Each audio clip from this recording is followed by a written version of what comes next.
Okay, want to move on. Well, my role this morning is to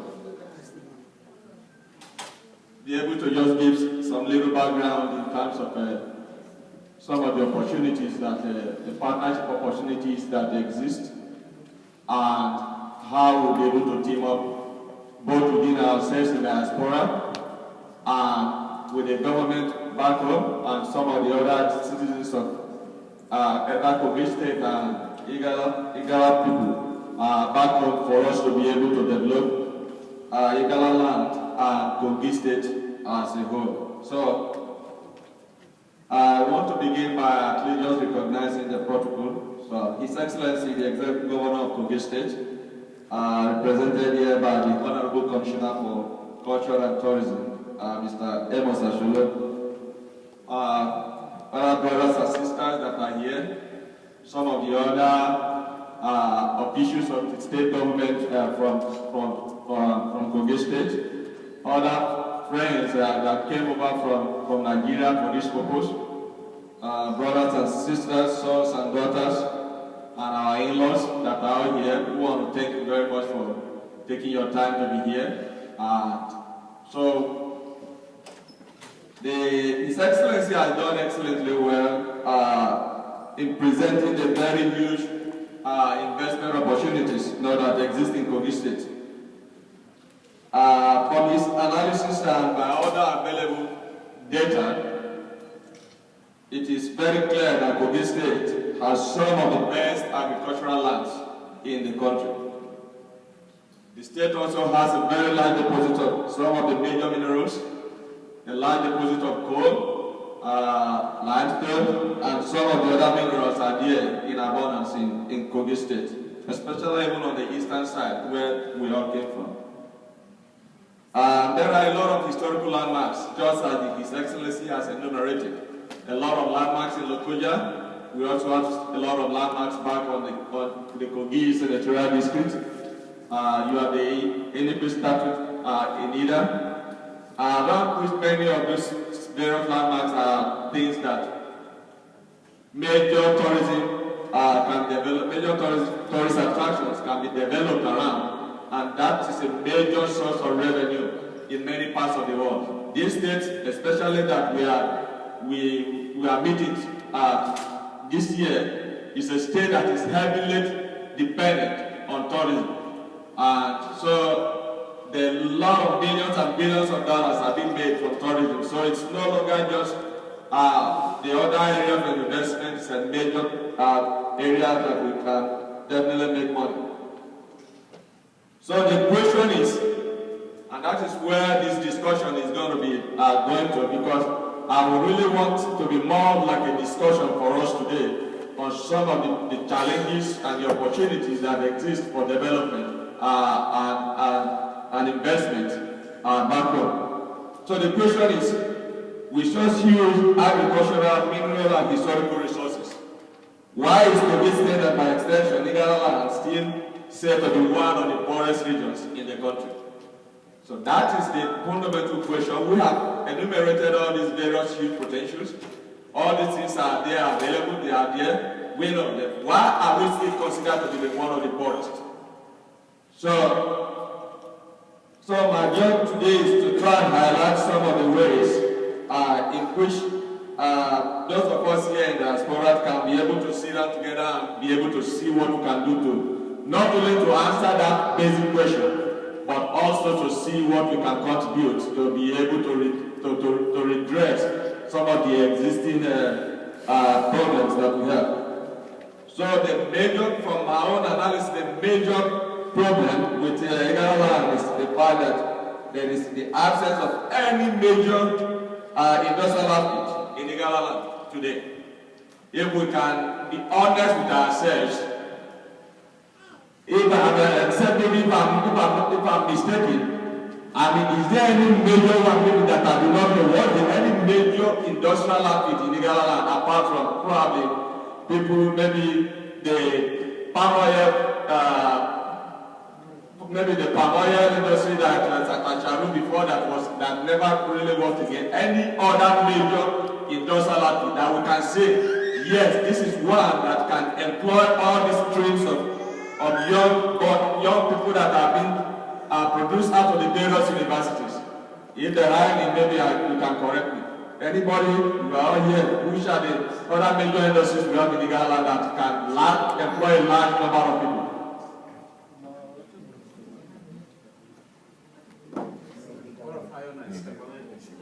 Iron and steel is not located right technically. Even right now it's not working.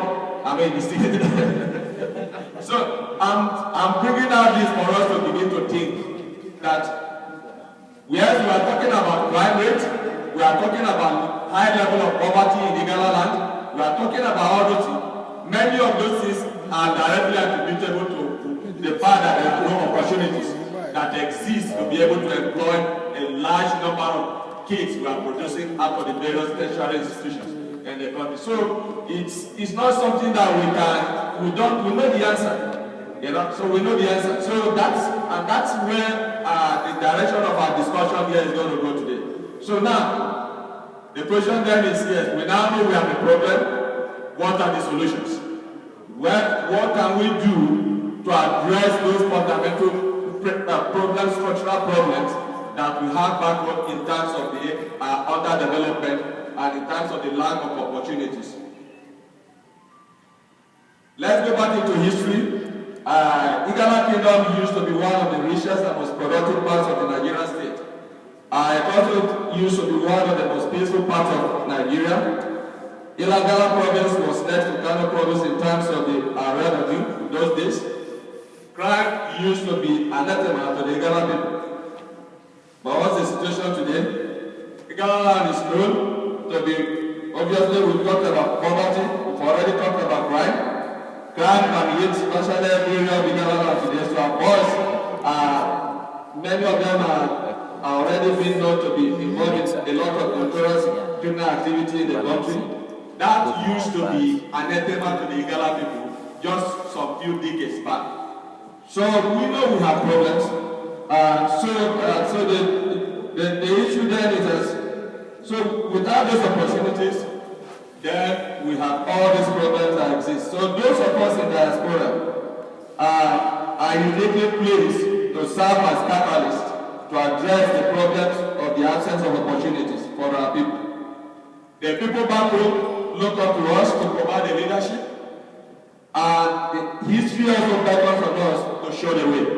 And so that's why this particular discussion, this particular thing is very relevant in terms of our contemporary discussion of the issues back home. So people, there are many reasons why we are uniquely placed, and we want to highlight some of those reasons. One, a lot of the advantages that we share as people living in diaspora. In terms of that, most of us, we are up. There is the proximity to major centers of finance and technology. And we will also talk about the proximity to investors in relevant sectors. We are also very exposed to advanced technology and business management strategies. Many of us are also very much exposed to the culture of business ethics and independence. So these are things that give us very unique positions if we can effectively harness it and be able to use it productively. So let's look at the issue of proximity to centers of finance and technology. We know that most of those of us that are living here in the US, Canada, some of the Western countries, we know we are living pretty close to some of the major financial institutions, both private and multilateral. Some of us are privileged to be working in some of these institutions. Well, I know that our brother Hassan used to be working with the World Bank. So he knows that those World Bank has a major engine in terms of financing major developmental projects, you know.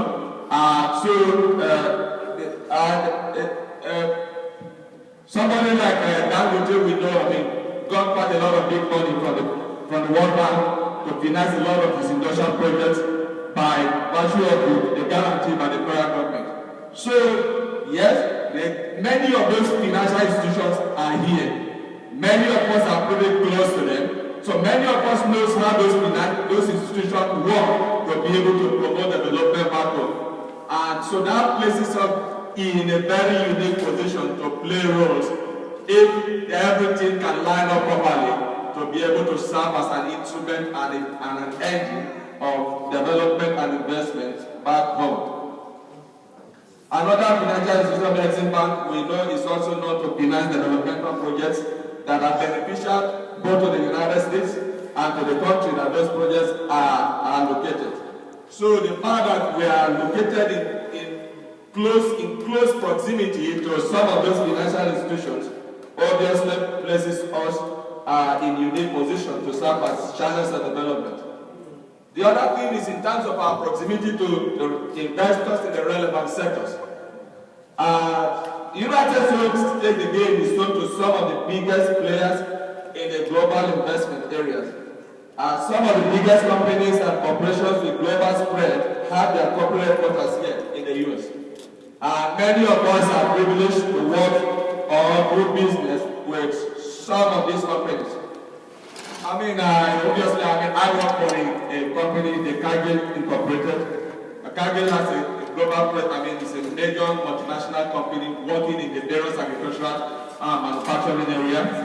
And of course, many companies like Cargill, other ones are there that are major global spread, probably operating in 20, 30, 40 countries, and have operational facilities in many countries. And so there are multiple of us that are here that are working in those various corporations, some of those institutions. So we are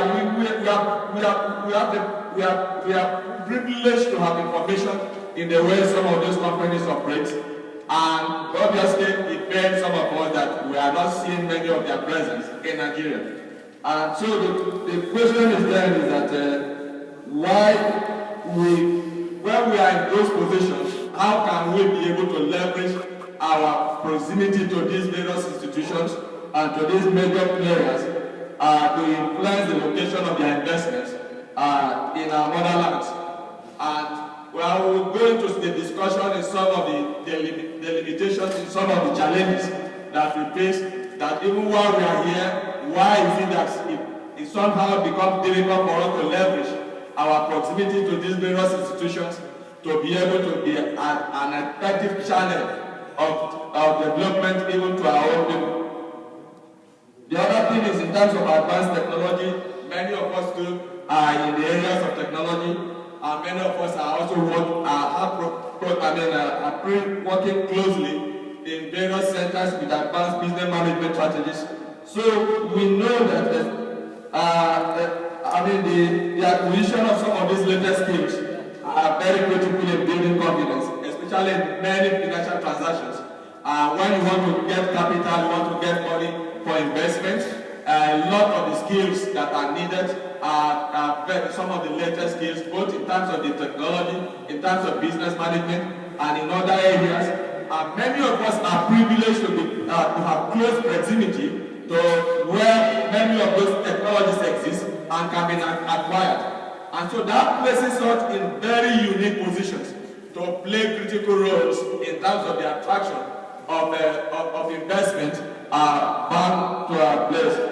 And a lot of the various capital that is required to carry out some of those projects,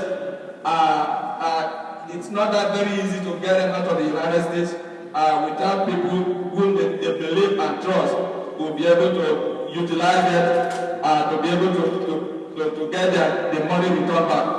And so these are some of the things that I think uniquely places us in a position to be able to serve as very good